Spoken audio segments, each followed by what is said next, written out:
पहला कुरिन्थी 14 अध्याय 33 से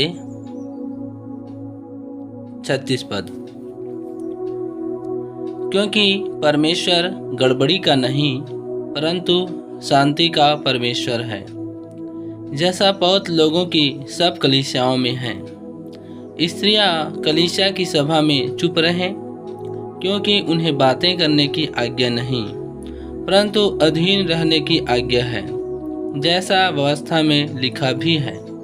यदि वे कुछ सीखना चाहे तो घर में अपने अपने पति से पूछें, क्योंकि स्त्री का कलीसिया में बातें करना लज्जा की बात है। क्या परमेश्वर का वचन तुम में से निकला है या केवल तुम ही तक पहुंचा है? खुदावन अपने वचन में आशीष प्रदान करें। एक विषय पर बातचीत करना चाहता हूं।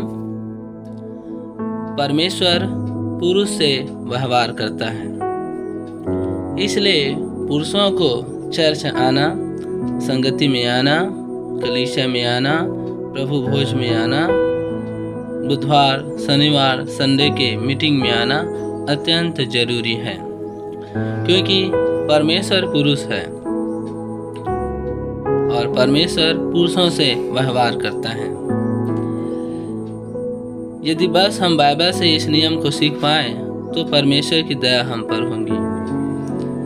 जैसे परमेश्वर की सभा में परमेश्वर ही विराजमान होता है। परमेश्वर पुरुष है, उसकी सभा में पुरुष ही विराजमान होता है और उसके स्वर्गदूत भी पुरुष हैं। कोई स्त्री वाला स्वर्गदूत नहीं है। आप ध्यान देंगे तो परमेश्वर ने जो रचना करी, लूसीफर, मिकाइल, जिब्राइल, वे भी पुरुष शरीर के स्वर्गदूत हैं। उनमें से कोई स्त्री नहीं है, जिसे वह एक महान संदेशवाहक के रूप में पृथ्वी पर भेजता है और साथ ही एक महान योद्धा के रूप में भी भेजता है। इसलिए हम इस बात के विषय में जान लें कि परमेश्वर पुरुष से व्यवहार करता है और बाइबल के नमूने पर हमको चलना चाहिए, जैसे संत पौलुस ने आज्ञा भी दी है। यदि कोई मनुष्य अपने आप को भविष्यद्वक्ता या आत्मिक जन समझे तो यह जान ले कि जो बातें मैं तुम्हें लिखता हूँ वे प्रभु की आज्ञाएं हैं। परंतु यदि कोई यह न माने तो उसको भी न मानो। इसलिए अत्यंत जरूरी है कि हम संत पौलुस के कहे गए बातों को माने, क्योंकि वह परमेश्वर का बोला हुआ वचन है। इसलिए हम बाइबल के नमूने पर चलना चाहते हैं कि परमेश्वर पुरुष से व्यवहार करता है। सिर्फ आज के संदेश में पुरुष इस बातों को समझ जाए तो मेरा यह उद्देश्य पूरी हो जाएगी, इस संदेश को कलीसिया तक पहुंचाने के लिए। जैसे हम उदाहरण स्वरूप देख सकते हैं, परमेश्वर ने आरंभ में नूह से बातचीत किया, नूह से व्यवहार किया और नूह एक भविष्यद्वक्ता था। परमेश्वर ने मूसा से व्यवहार किया, परमेश्वर ने एलिया से व्यवहार किया। परमेश्वर ने बाइबल में संपूर्ण भविष्यद्वक्ताओं से व्यवहार किया। पुराने नियम में जितने भी भविष्यद्वक्ता आप देखिए, उनकी पुस्तकें लिखी गई है, जैसे यशायाह से लेकर मलाकी तक, उनमें से कोई भी स्त्री नहीं है। उनमें के सबों भविष्यद्वक्ता पुरुष ही है, क्योंकि परमेश्वर पुरुष से व्यवहार करता है। और पुराने नियम में आप याजकों में से एक भी व्यक्ति स्त्री को नहीं पाएंगे जिसे मंदिर की सेवा दी गई हो, क्योंकि परमेश्वर पुरुष से व्यवहार करता है। और जब शमूएल से परमेश्वर ने बातचीत किया तब शमूएल भी एक पुरुष था।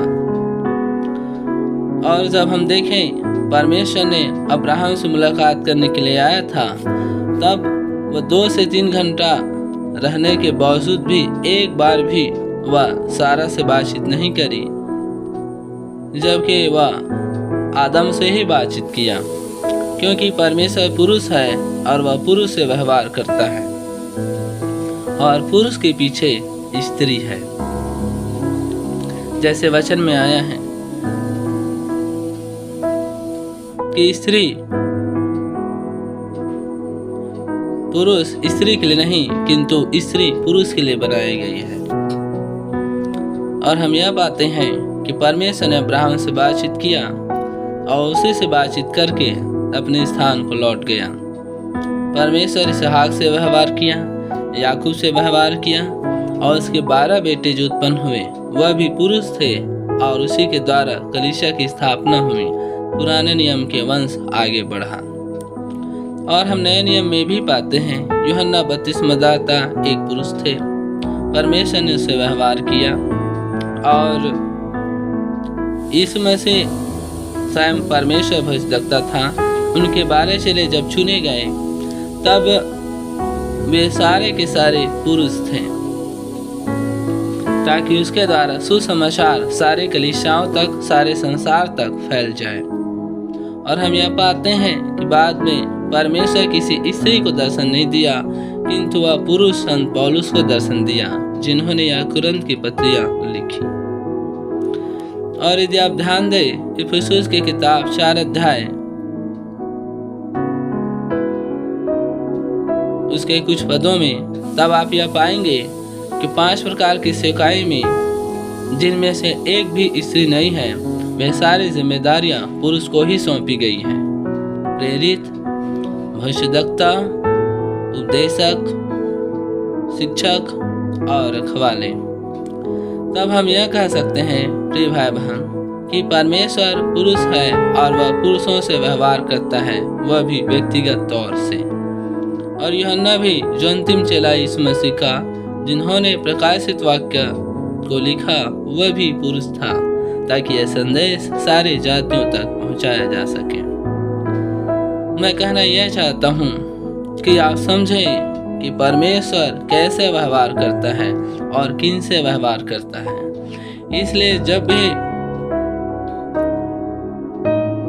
इसलिए अत्यंत जरूरी है कि पुरुष अपने आप को समझे कि वह कौन है और पुरुष के विषय में परमेश्वर क्या विचार रखता है, क्योंकि संदेश स्त्री के द्वारा नहीं आते।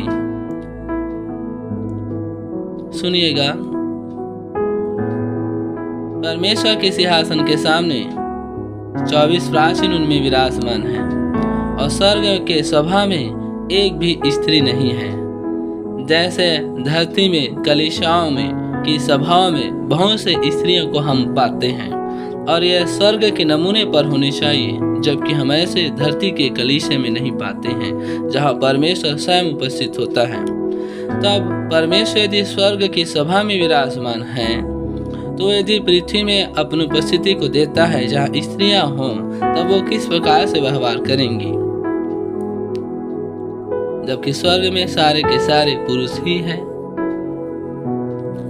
जहाँ सिंहासन में विराजमान है उनकी सभाओं में।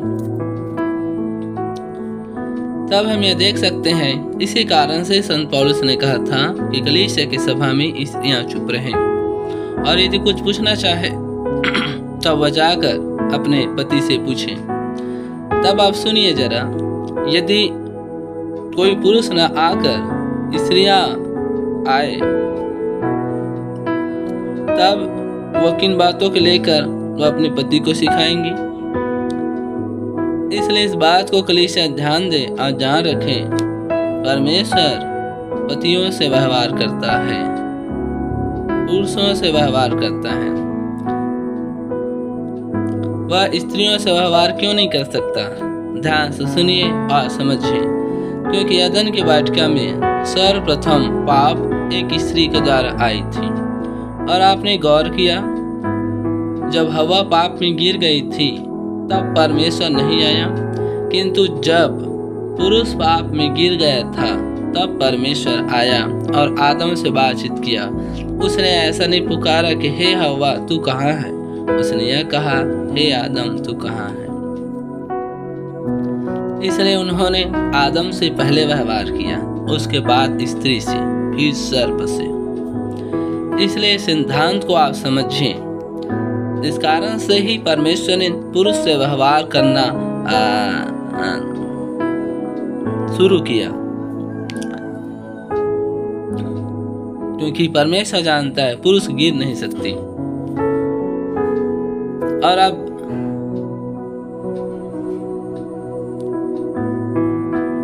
आज की स्थिति ऐसी है कि पुरुष गिरावट में है, किंतु उससे बढ़कर स्त्री गिरावट में है।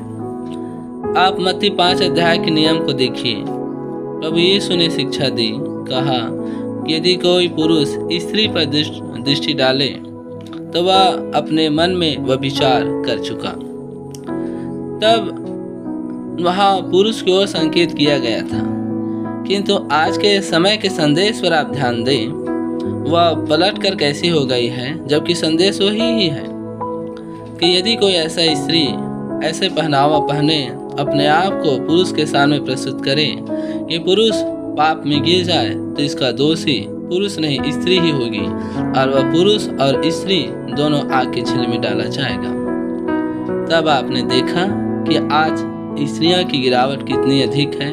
जहाँ कहा गया था कोई पुरुष किसी स्त्री पर कुदृष्टि डाले, किंतु अब यहाँ कहा गया है कोई स्त्री अपने आप को ऐसा प्रस्तुत करे।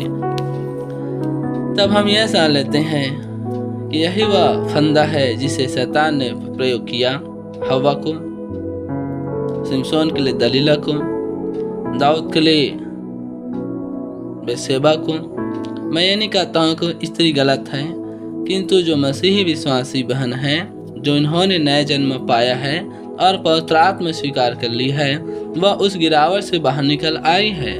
तो भी से एक प्रवृत्ति है प्रिय भाई बहन, जहाँ शैतान एक स्त्री को चुनता है और उसके द्वारा पुरुष को गिराता है, और यही वह सिद्धांत है जिसे वो अपनाया हुआ है। आरंभ में शैतान ने एक स्त्री को चुना, परंतु आरंभ में परमेश्वर ने एक पुरुष को चुना। इसलिए हम परमेश्वर के सिद्धांत को समझें और शैतान के भी सिद्धांत को समझें। इसलिए आज शैतानिक कलीसिया जो है स्त्रियों को अधिक महत्व दे रहे हैं अपने चर्चों में। हाँ, हम भी अपने कलीसिया में स्त्रियों को महत्व देते हैं, किंतु यह जानते हुए कि उसका स्थान क्या है, उसकी जगह क्या है और उसको कैसे सभ्य, शालीनता और पवित्र स्त्रियां होनी चाहिए। किंतु हम सभाओं में, पुलपिट में उसे एक याजकी काम के लिए प्रचार करने की अनुमति नहीं देते, क्योंकि यह संत पौलुस के पत्रियों का खंडन करती है, क्योंकि उसने सख्त मना किया था कि स्त्री प्रचारक न हुए। और उसने यह भी कहा गलाती 1 अध्याय में कि यदि कोई स्वर्ग से उस संदेश का या उस सुसमाचार का जो मैंने प्रचार किया है कोई और प्रचार करे और सिखाए, तो तुम उसकी मत सुनो या तुम उस पर विश्वास मत करना।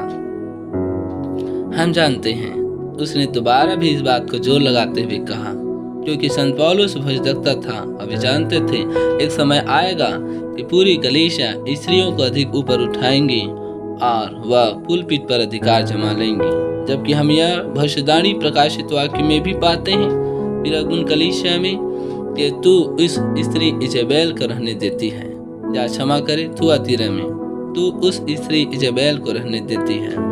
आपने समझा, आहाब के दिनों में स्त्री शासन करी। इसका कारण यह था कि पूरे इस्राएल आत्मिक प्रकाशन से रहित हो गए और मृत हो गए और सच्चे परमेश्वर से दूर हो गए, और आज भी स्थिति यही है। इसलिए परमेश्वर ने जिम्मा पुरुषों को ऊपर सौंपा है। इसलिए पुरुष के पास अत्यधिक प्रकाशन होनी चाहिए। इस कारण से उसे संगति में, प्रभु भोज में आना है, क्योंकि परमेश्वर वचन के द्वारा पुरुषों से बातचीत करता है, उससे व्यवहार करता है और उसको शिक्षा देता है। अब मैं इसे कहना चाहूँगा कि एक परिवार में पुरुष जो है सिर होते हैं, वह याजक होते हैं, जिसके द्वारा उसकी स्त्री और बच्चे चलायमान होते हैं। इसलिए प्रिय भाई बहन, कलीसिया के जितने भी पुरुष इस संदेश को सुन रहे हैं, आप अवश्य इस पर गौर फरमाएं और अपना जीवन वचन के लिए समर्पित करें। और जब भी परमेश्वर आपसे बात करे, आप अपने कानों को और हृदय को खुला रखें कि वह आपसे व्यवहार कर सके, क्योंकि जान रखिए परमेश्वर पुरुष से व्यवहार करता है और पुरुषों के द्वारा ही वह कलीसिया को संचालित करता है। सो गॉड ब्लेस यू। प्रभु आपको बहुत आशीष दे और मैं आशा करता हूँ आप समझ गए होंगे। सो प्रभु आपको